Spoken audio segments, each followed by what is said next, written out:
风怎么这么大，吹得乱七八糟的。怎么了，老板？走，陪我们买个牛奶。好。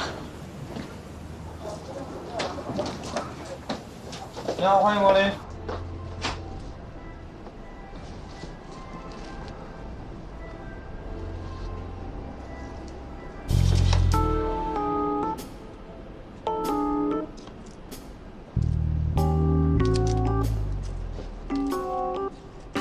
挑这么仔细干什么？很多人抢不到外卖红包，就舍不得点外卖。我呢，再降一个 level， 5块钱的东西我都要想一下。欢迎来到穷人的世界。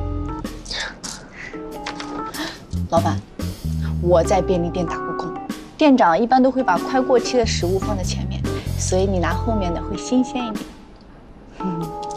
即便快过期了，也需要被买走，不是吗？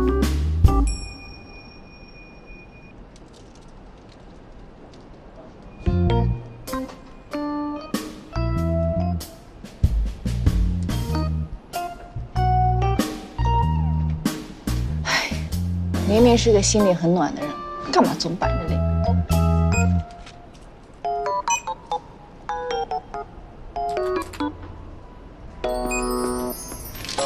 还有这个，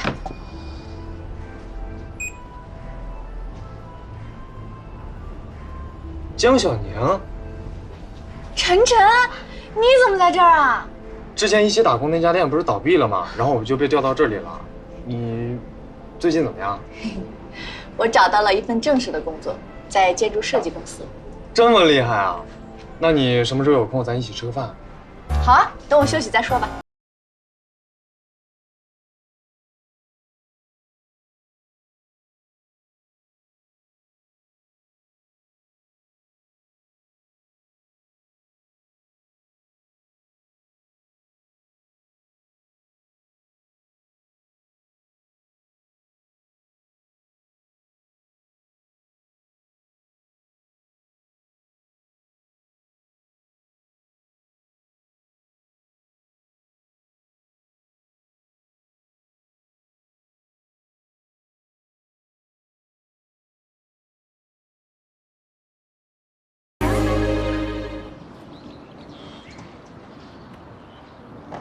我们学校公认的帅哥，好多学妹找他拍照呢，就是为了发微博、发朋友圈炫耀。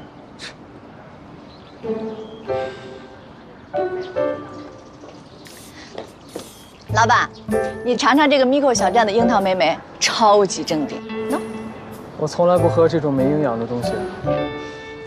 这个果汁茶是真茶真果汁，果汁呢可以补充维生素，茶还可以让人减肥。你尝尝嘛。这都是女孩子喝的东西，我只喝牛奶和水。老板，好喝的东西会让人心情变好，说不定这个比牛奶和水口感好呢。你尝尝嘛，咱们跑这么大老远来，不就是为它吗？就一口。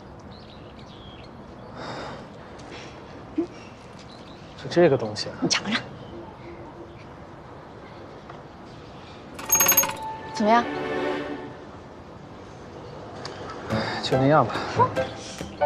是吗？那你还给我，不喝你还给我。你不是不好不？老板，喝的没有心情变好，别说话。是不是很好？